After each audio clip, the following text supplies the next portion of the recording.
La historia no es una ciencia exacta. Nunca queda grabada en mármol.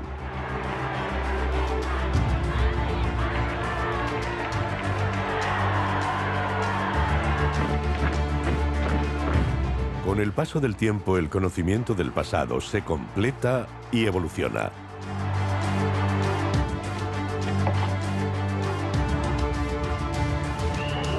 Pero por definición, las ideas existentes están asentadas y son difíciles de cambiar.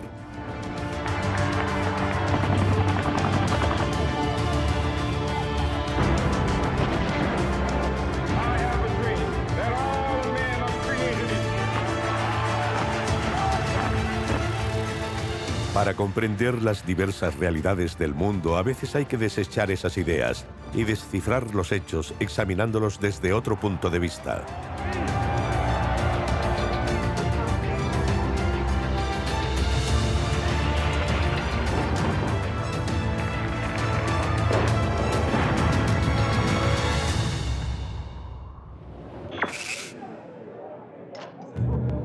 La resistencia francesa transmitió a la posteridad la imagen de que actuó sola contra los ocupantes nazis. Y esa idea pervive. La historia al descubierto.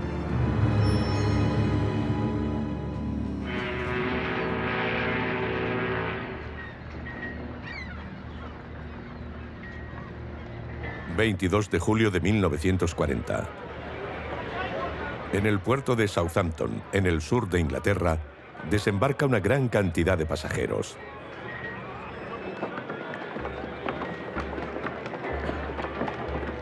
Hay franceses, belgas, daneses y polacos. Desde que Hitler invadió sus países, más de 30.000 refugiados han cruzado el canal. La mayoría busca un futuro mejor. Pero algunos quieren seguir luchando. Nada hacía sospechar que estos combatientes de la resistencia pasarían a la clandestinidad, pero estaban dispuestos a arriesgar la vida para liberar a su país del nazismo.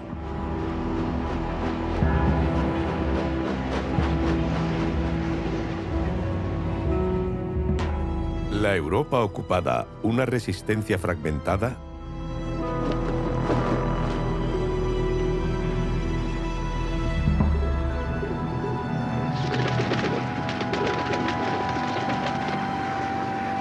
Ese mismo 22 de julio de 1940, a 130 kilómetros, la capital británica vive un ambiente opresivo. Gran Bretaña era la última potencia que resistía ante Alemania, y la Wehrmacht amenazaba con desembarcar en sus costas. A pesar de eso, Winston Churchill mantenía la calma. El primer ministro estaba convencido de que era posible evitar la amenaza, animando a las poblaciones ocupadas a rebelarse contra sus invasores. Una estrategia completamente iconoclasta. Ante sus perplejos colaboradores, ordena: Quiero fuego y sangre en Europa. Rápidamente se crea un nuevo servicio secreto. Su misión: coordinar acciones subversivas en la Europa ocupada. El nombre de esa organización es Dirección de Operaciones Especiales, o SOE por sus siglas en inglés.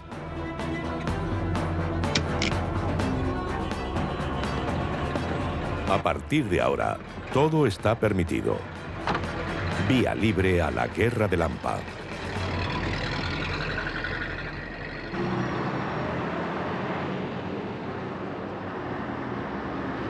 El nuevo servicio se instala en Baker Street, en el centro de Londres, con el mayor secreto. Desde aquí, un puñado de hombres implementará la estrategia ideada por el primer ministro. En cada país, redes clandestinas se encargarán de hostigar al enemigo hasta su derrota. Al principio, la Dirección de Operaciones Especiales no tiene contactos en el continente.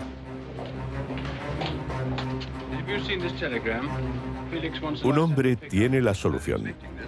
El general Gubbins, el cerebro de la operación, cuya historia fue llevada a la gran pantalla. Estudioso de la guerra de guerrillas, Gubbins recomienda reclutar a exaltados y gente de perfil atípico.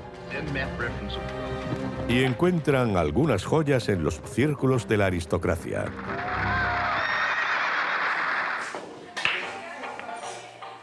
Pero también en los pubs frecuentados por el AMPA. La guerra del AMPA se inspiró en técnicas probadas en el pasado, como las de Al Capone, que aterrorizó Estados Unidos en los años 30 con solo un puñado de hombres. Y por último, en los puertos, a donde seguían llegando refugiados listos para el combate.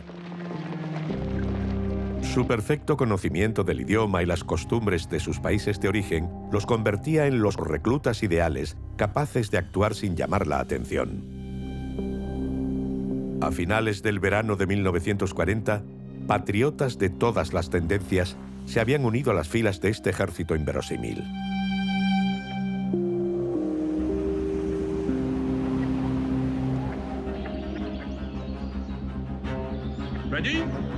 Los instructores tenían unas pocas semanas para convertir a estos espíritus libres en agentes especiales al servicio de su majestad.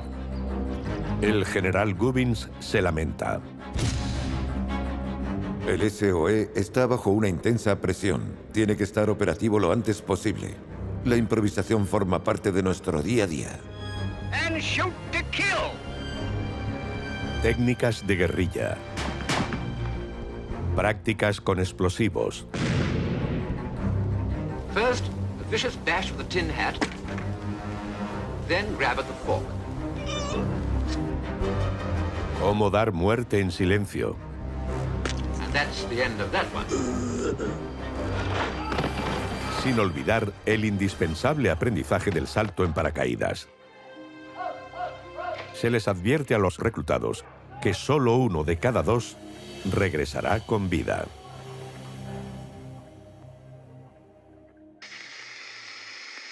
Para complementar las operaciones de sus agentes, Londres incita al levantamiento de las poblaciones ocupadas animando a la rebelión.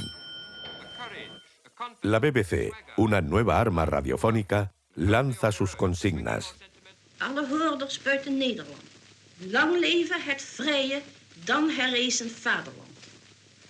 In the songs they've written, they speak to us of the lands they've left behind them, and of what they think of the enemy. Listen. On vous saura, on a eu la Bastille. Tremblez, tyrans, vous n'êtes pas vainqueurs. Todo es en vano. Aturdida por la victoria relámpago del Reich, la población permaneció sorda a estos mensajes.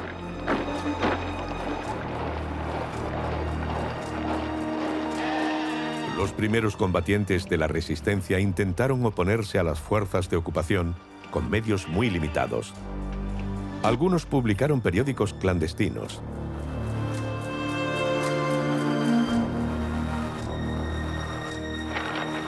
Otros les rajaban las ruedas a los alemanes o cortaban sus líneas telefónicas. Actos valientes que resultaron más peligrosos que efectivos.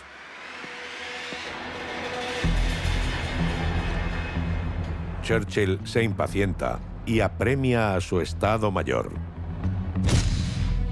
¿Cuándo decidiremos enviar saboteadores para paralizar al enemigo? En la primavera de 1941, un puñado de voluntarios parte hacia el viejo continente bajo la mirada burlona de los pilotos de la Real Fuerza Aérea. Get cracking. En opinión de su jefe, el general Portal, esta guerra de matones es impropia de la nobleza del ejército. De mala gana, cede 4 aviones viejos que nadie quiere ya.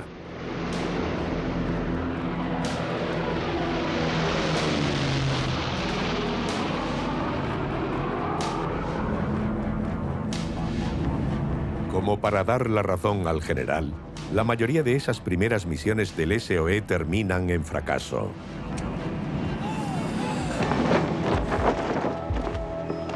Un voluntario que tenía que caer en Bélgica aterriza en Alemania, en medio de un campo de prisioneros.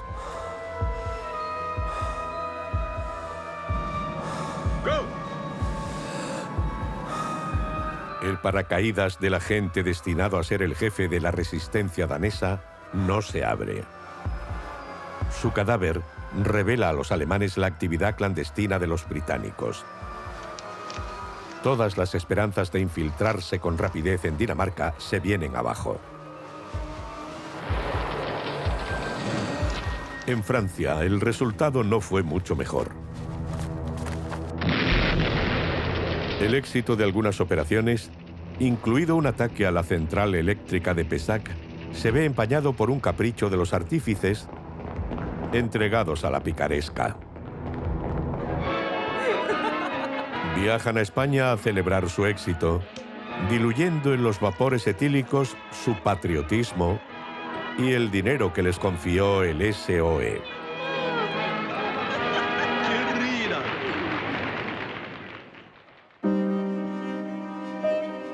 Además, la mayoría de las manifestaciones antialemanas alentadas por la BBC fueron reprimidas duramente. En Francia y en Bélgica, en Noruega y en los Países Bajos, los nazis detienen, deportan o ejecutan a los manifestantes.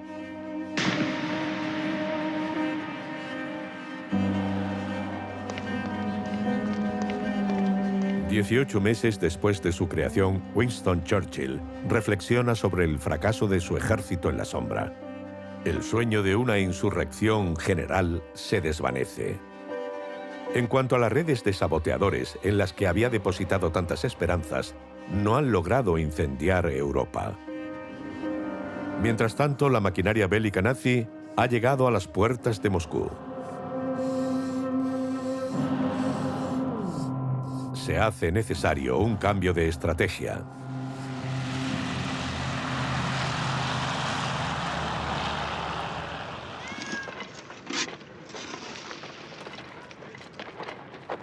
A principios de 1942, renace la esperanza. A pesar de las incursiones de los bombarderos alemanes, Gran Bretaña resistió valientemente. Cualquier amenaza de invasión había terminado. Mejor aún, dos grandes potencias se suman a las filas de los aliados, la Unión Soviética y Estados Unidos.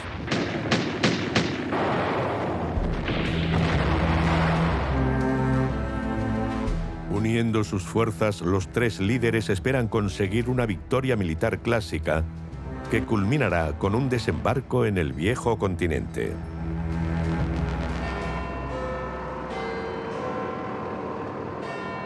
El SOE resurge de sus cenizas. Here's Felix 1, John. Desechado el levantamiento general, es hora de las acciones selectivas.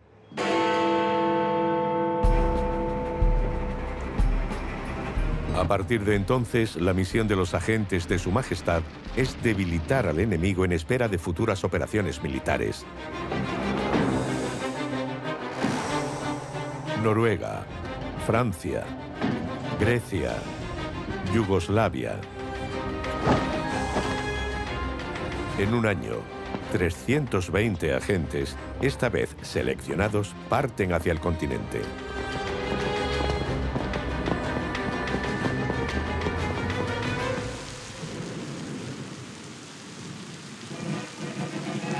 Pero queda un gran obstáculo.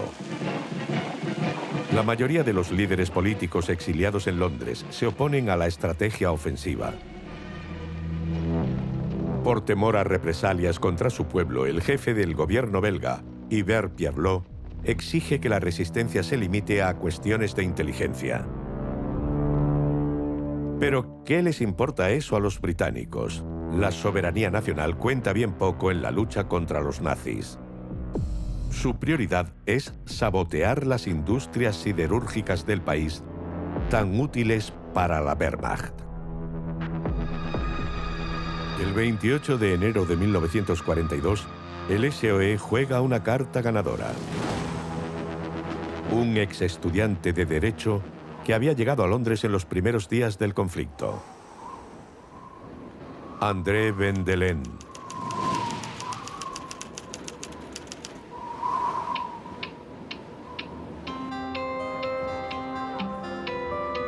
Su misión es sentar las bases de un grupo de sabotaje en su tierra natal. El agente neófito confía en sus viejos amigos de la Universidad de Bruselas. Apuesta ganadora. Reciben a su camarada caído del cielo como a un mesías y pronto lo apodan el Arcángel. Estos intelectuales, militantes antifascistas, soñaban con pasar a la acción. Juntos crean lo que se convertirá en el temido Grupo G. Pero no saben nada de la guerra de guerrillas. André les da formación práctica. Discuten apasionadamente el montaje de cada detonador. Su credo: paralizar a los ocupantes, evitando la destrucción innecesaria.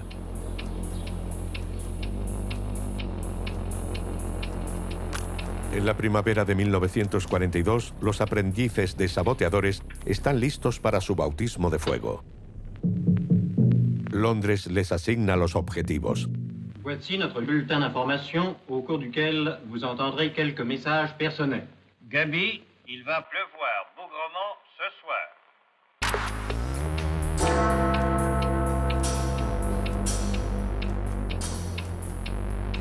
Sus ataques fueron notablemente precisos. Una vía férrea entre Lieja y Colonia.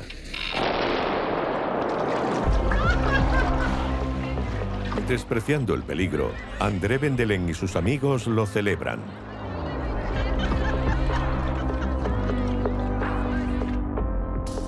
Luego atentan contra instalaciones industriales. El SOE está encantado. Sus instructores tenían razón. Este agente está por encima de la media. Un hombre de primera categoría y líder.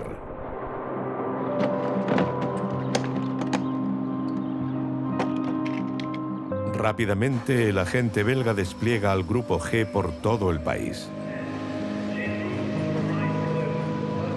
Deja a sus camaradas actuando solos y se dispone a reclutar a otros idealistas por todo el país.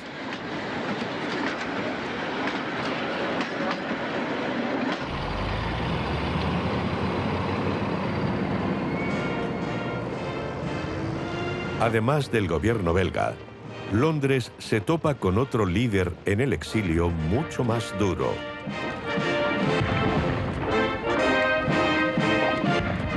Charles de Gaulle.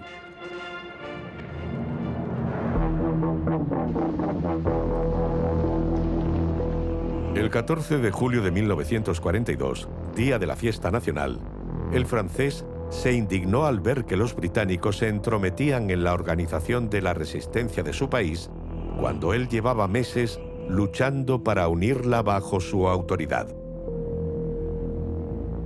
El general exige ser el único que organice las misiones en Francia.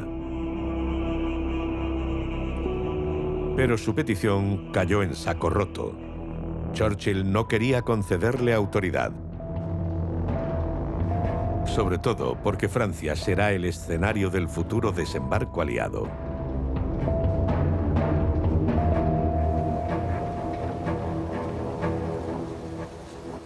En el otoño de 1942 ya operaban sobre el terreno unos 50 agentes del SOE. Y Londres no pensaba detenerse ahí. La noche del 24 de septiembre, los pilotos de la Real Fuerza Aérea se quedaron atónitos. Iban a lanzar sobre territorio enemigo a una mujer. Según el general Goubins, siempre transgresor, ellas son más fiables que los hombres.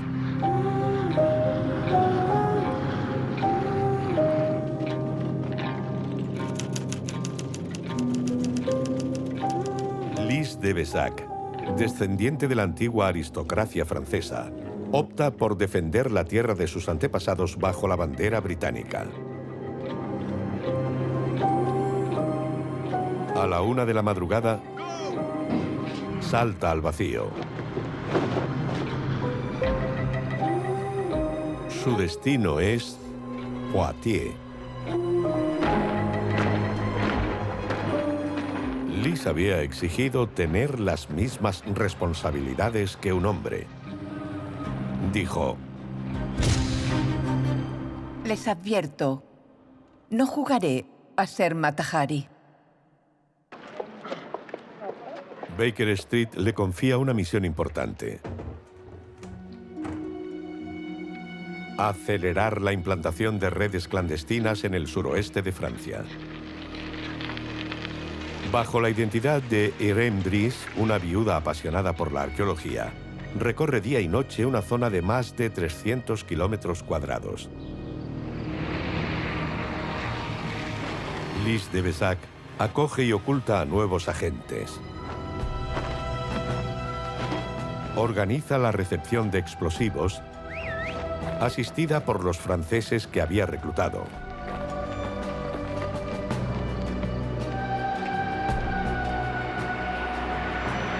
Luego los contenedores se distribuyen entre los combatientes de la resistencia siguiendo las órdenes de Londres. Infatigable, Lys también sirve de enlace entre varias redes clandestinas. La Próspero, la Albañil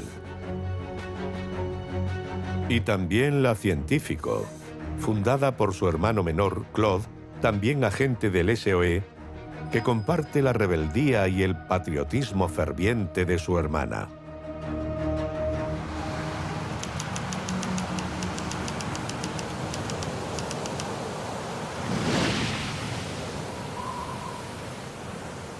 El inquieto Claude de Vezac, que entró en acción 2 meses antes que su hermana, no duda en pedir las misiones más exigentes.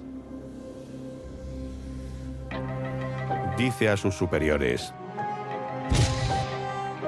soy fuerte. Demasiado, quizá.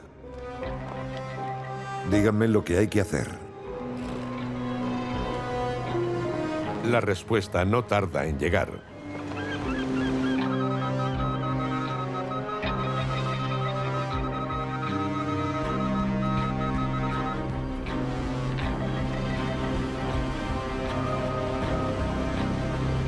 El agente de Su Majestad se gana la lealtad de la mayoría de los empleados franceses de la base de Burdeos, que albergaba submarinos alemanes.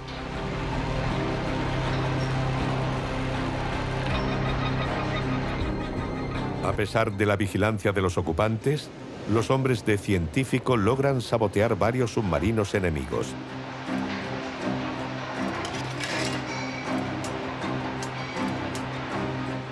Claude de Vezac envía planos detallados de la base a Londres e información sobre los barcos que cruzan el Atlántico. Un regalo para la Real Fuerza Aérea, que así puede intensificar los bombardeos selectivos.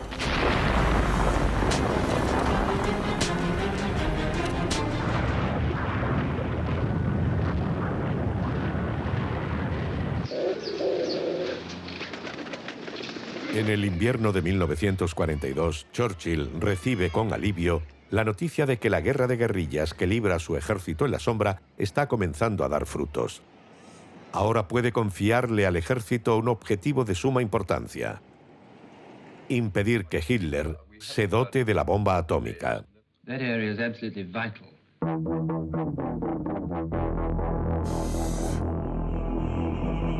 Un equipo de agentes noruegos adiestrados especialmente es enviado al extremo norte. Seleccionados por su resistencia física, los hombres alcanzan su objetivo tras 10 días de travesía a 30 grados bajo cero.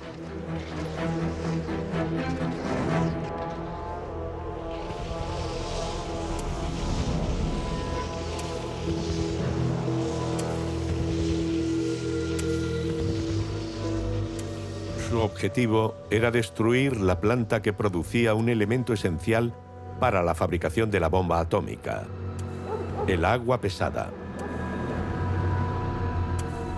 200 soldados alemanes custodian el edificio día y noche. La operación parece una misión suicida.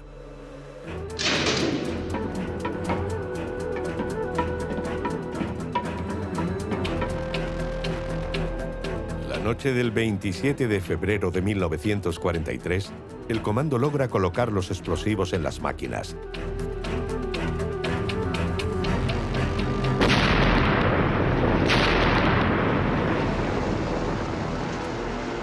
Destruyen las reservas de media tonelada de agua pesada y la producción queda paralizada durante varios meses.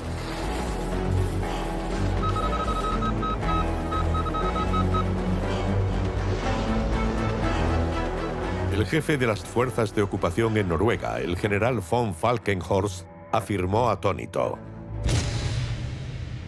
Es el ataque más glorioso que he visto en esta guerra.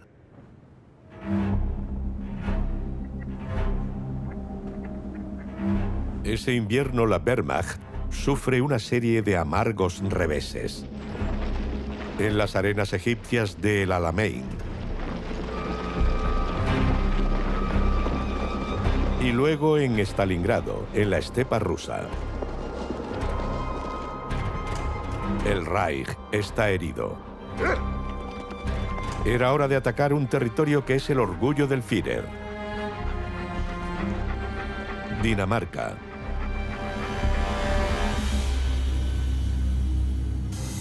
Este protectorado ideal ofrece a la Armada alemana el control del mar Báltico, así como el acceso al Mar del Norte.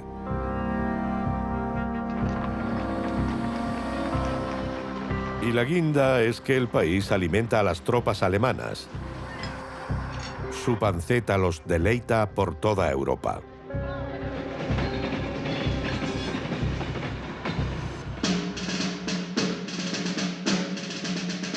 Este bastión nazi ha resistido obstinadamente al SOE. Desde el trágico salto en paracaídas del encargado de organizar la resistencia danesa, todos los intentos británicos de infiltración habían fracasado. Jugándose el todo por el todo, Baker Street apuesta por un candidato inesperado: el aventurero Fleming Moose. Rechazado por su familia, que había perdido la esperanza de hacer carrera de él, ha recorrido los rincones más remotos de África.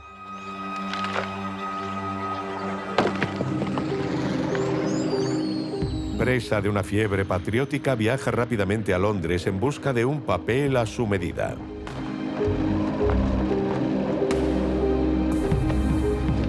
El 11 de marzo de 1943, el exvendedor de cocos regresa a su tierra natal. Me arrodillé y besé la tierra. Estaba en Dinamarca.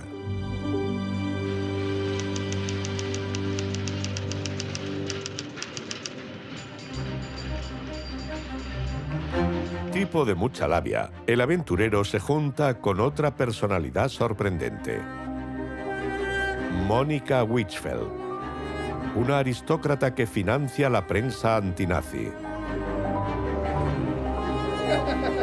Juntos recuperan a los combatientes de la resistencia de los primeros tiempos. Montan un centro de adiestramiento y abastecimiento por paracaídas en la finca de Wichfeld.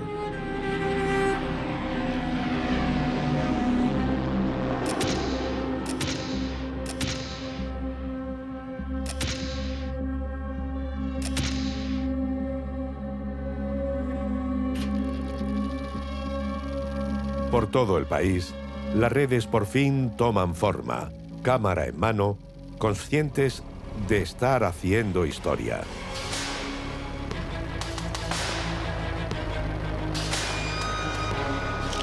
En la primavera de 1943, incendian Dinamarca. Todo salta por los aires.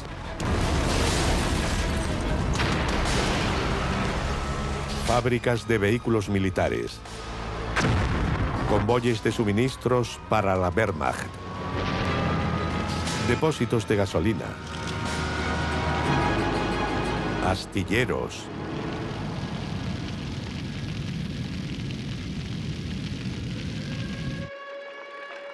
sacada de su catatonia, la población apoya a los saboteadores. En pocas semanas, Dinamarca está al borde de la insurrección.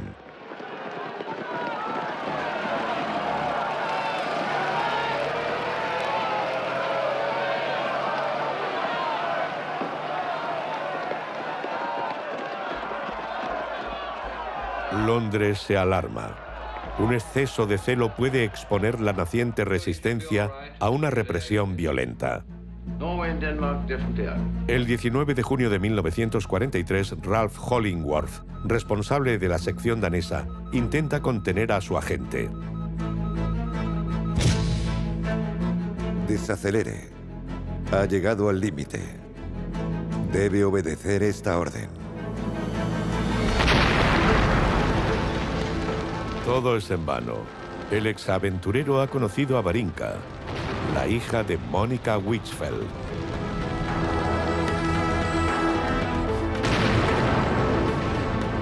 Junto con la que se convertiría en su mano derecha, siente cómo sus alas se despliegan.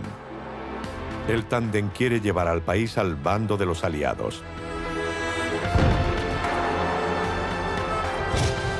Nuestro objetivo es un levantamiento popular, proclama el rebelde. Finalmente sucedió lo que Londres temía. El 29 de agosto de 1943, Dinamarca fue declarada enemiga del Reich.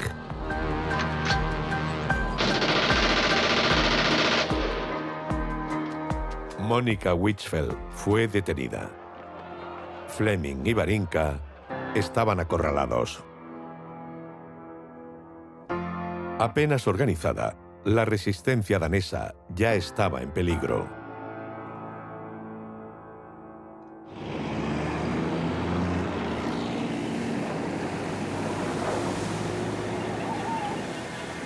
En el otoño de 1943, llegan más malas noticias.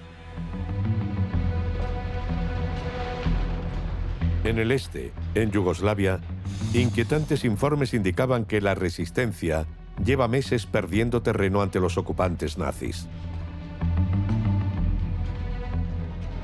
Y por una buena razón. El movimiento monárquico de resistencia financiado por Londres se había alejado de las directrices británicas. En algunas zonas, los chetniks incluso confraternizaban con los invasores.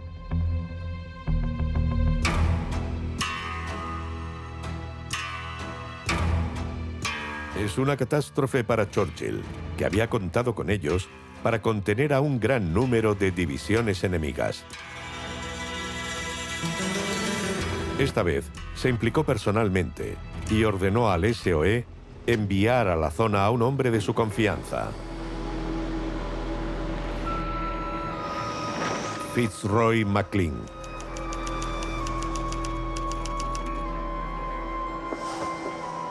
Diplomático experimentado, el escocés será el encargado de evaluar la capacidad militar de la otra organización de la resistencia yugoslava: los comunistas.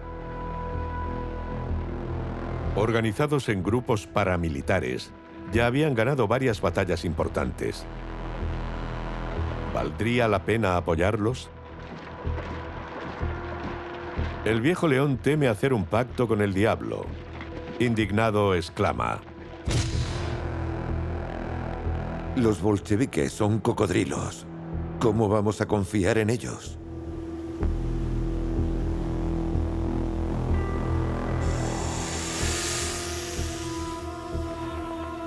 A su llegada, Fitzroy MacLean fue llevado a una cueva remota, el cuartel general del jefe de los partisanos yugoslavos. Josip Broz, conocido como Tito, quiere obtener el apoyo británico para convertirse en el líder de la lucha contra los nazis.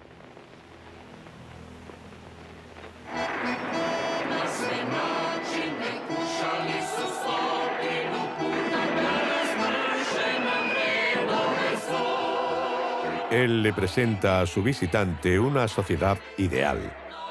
Los partisanos de Tito aprenden a leer y cultivan el orgullo de luchar por la liberación de su país.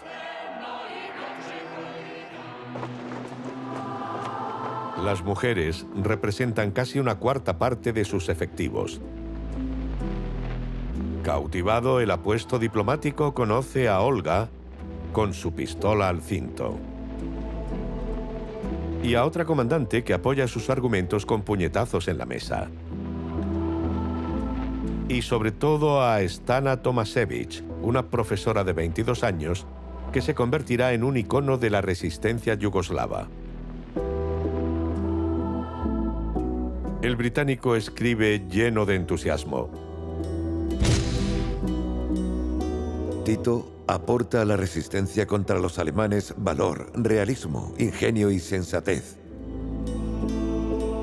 Encontrar tanta independencia de espíritu en un comunista es inaudito y asombroso para mí.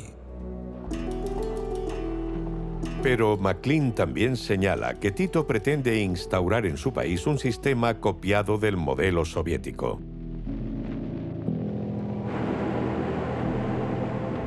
El primer ministro británico, pragmático, se traga su anticomunismo y apuesta por la eficiencia militar.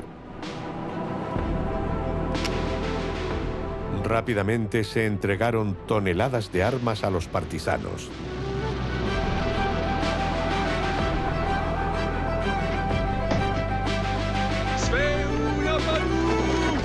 A finales de 1943 ocuparon grandes zonas del país. Los noticiarios aliados tejieron la leyenda de su líder. Marshal Tito is the man who has kept several divisions of German troops tied down in the mountains of Yugoslavia. More, he has inflicted heavy casualties on those same troops. Tito's partisans are far more than guerrilla fighters. A formidable army, well equipped from the arsenal of the Allies.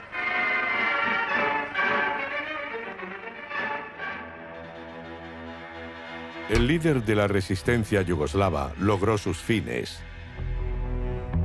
Ya tenía despejado el camino hacia el poder. Sin embargo, Churchill esperaba que a cambio de su apoyo, alejara a su futuro gobierno de la influencia de Moscú.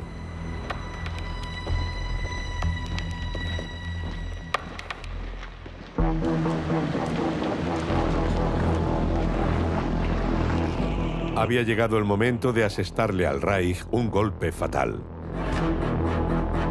En noviembre de 1943, en la conferencia de Teherán, británicos, estadounidenses y soviéticos acuerdan fijar la fecha del desembarco en la primavera siguiente.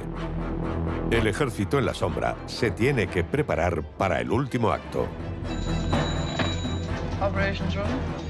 Oh, good. Catch 16 B beer.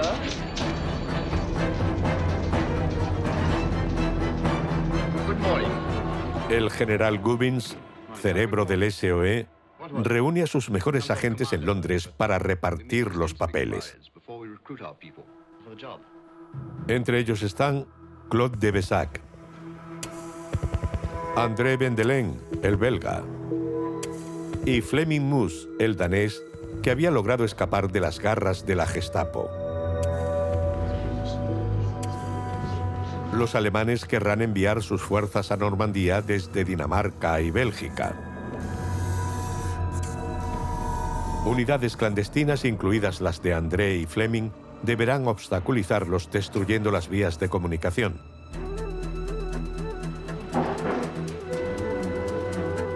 Francia, como futuro teatro de operaciones, acapara toda la atención de Londres. La resistencia también tiene la misión de bloquearle el camino a los refuerzos alemanes. A Claude de Vesac se le encomienda la creación de Científico 2, una nueva célula operativa en Normandía, zona sin presencia del SOE hasta la fecha. Eso satisface su apetito por los retos.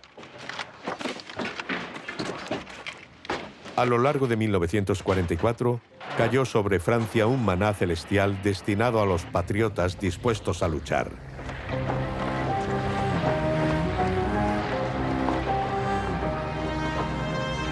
85.000 contenedores con fusiles, ametralladoras, granadas de mano.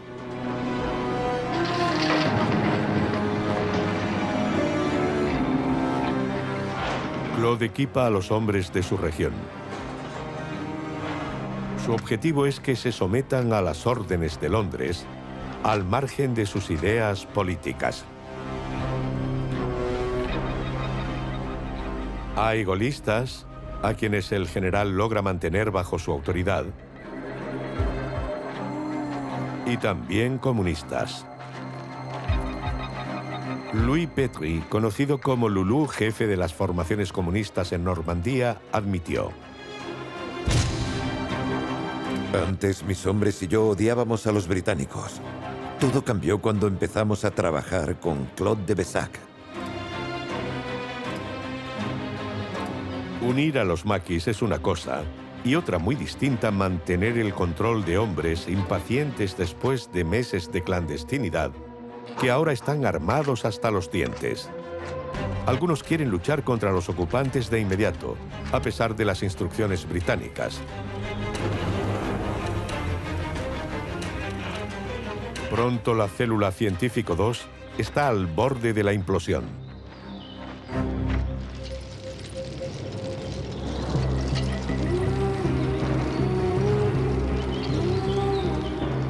Lys de Bessac, que había ido para ayudar a su hermano, aplacó los ánimos.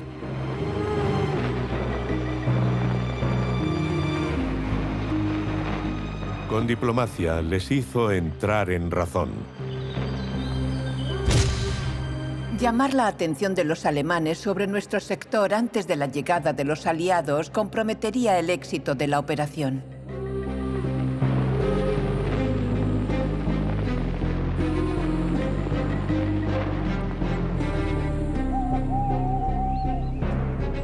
En la noche del 5 al 6 de junio de 1944, al fin se emitieron los mensajes de la BBC destinados a las organizaciones clandestinas. Je répète, l'appel des laboureurs dans le matin brumeux.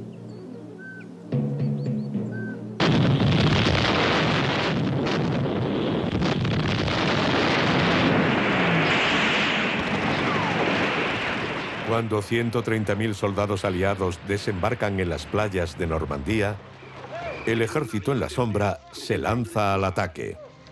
Je répète, et l'on n'a rien perdu quand on garde l'espoir. Derriban árboles sobre las carreteras, destruyen vías férreas.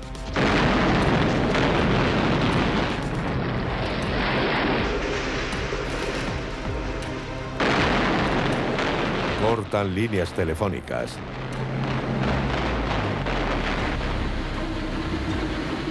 En toda Francia, 900 actos de sabotaje, ejecutados en 24 horas, proporcionan tiempo a las fuerzas desembarcadas para consolidar la cabeza de playa.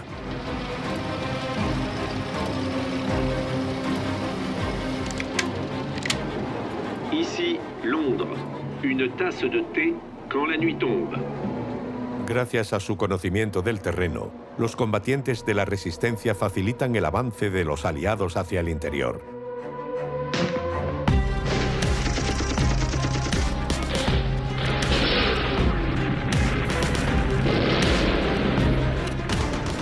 Lys de Bessac también participa en ataques a convoyes alemanes.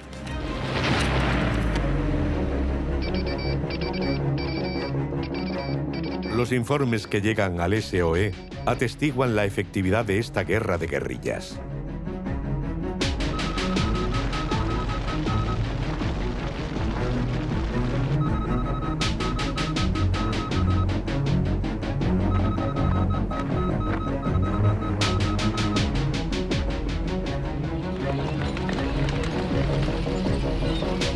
A finales de julio de 1944, los aliados rompen las líneas alemanas apoyados por 500.000 combatientes de la resistencia francesa. Una ayuda alabada por los noticiarios. The Maquis, secretly trained and disciplined, have exceeded all estimates of the help expected from them. In Chartres, as elsewhere all over France, you see them in action alongside Americans during the liberation of that city. All over France, the men and women of the Maquis have been terrific.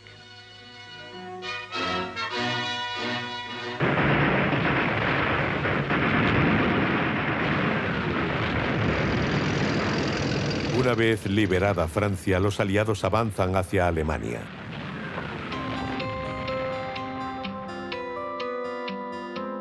En Bélgica, los compañeros del Arcángel, André Vendelin, suman más de 4.000 miembros. Participan con ardor en la liberación de su país.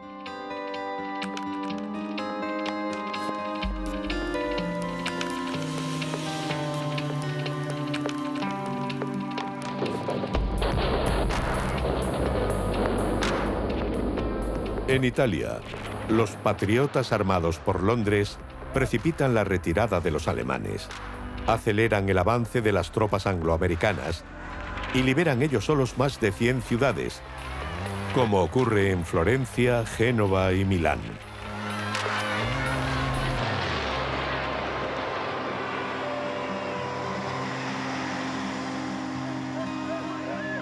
En el otoño de 1944, todas las previsiones de Churchill para Occidente se habían cumplido, pero le preocupaba la situación en Oriente.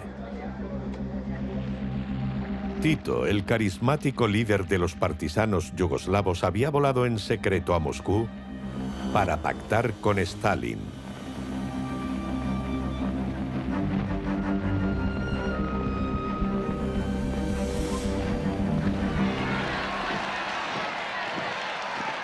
El 20 de octubre de 1944, los partisanos de Tito liberan Belgrado gracias al apoyo del Ejército Rojo.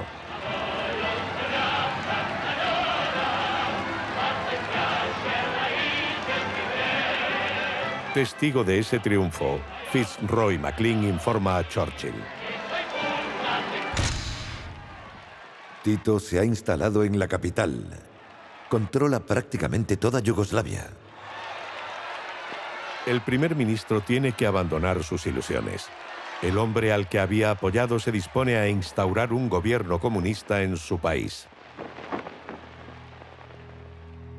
Un fracaso que no quiere sufrir dos veces.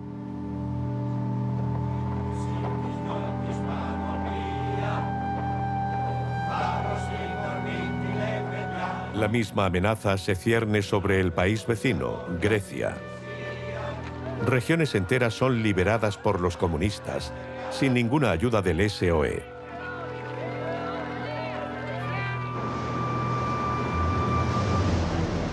Esta vez, Churchill reacciona. No se puede permitir la pérdida de ese territorio vital para el control del Mediterráneo. En octubre de 1944 envía al ejército británico y no duda en bombardear los barrios de Atenas controlados por los partisanos.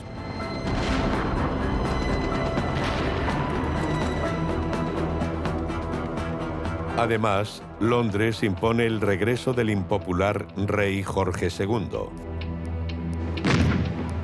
Una bomba de relojería que provocará una terrible guerra civil en Grecia.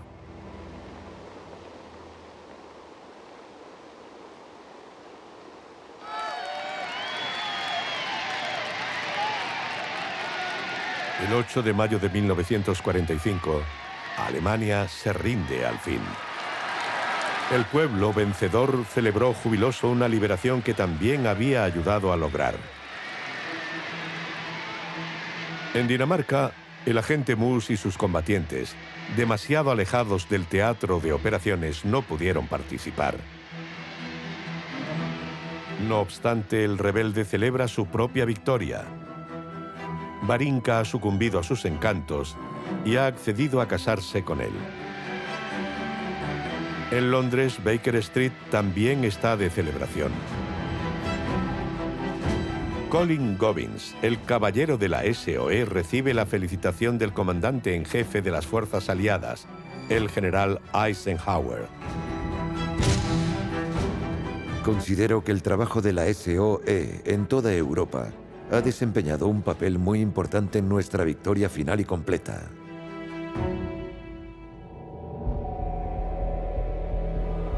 Sin embargo, para restaurar su orgullo nacional, la mayoría de los países ignoraron rápidamente el papel de Londres.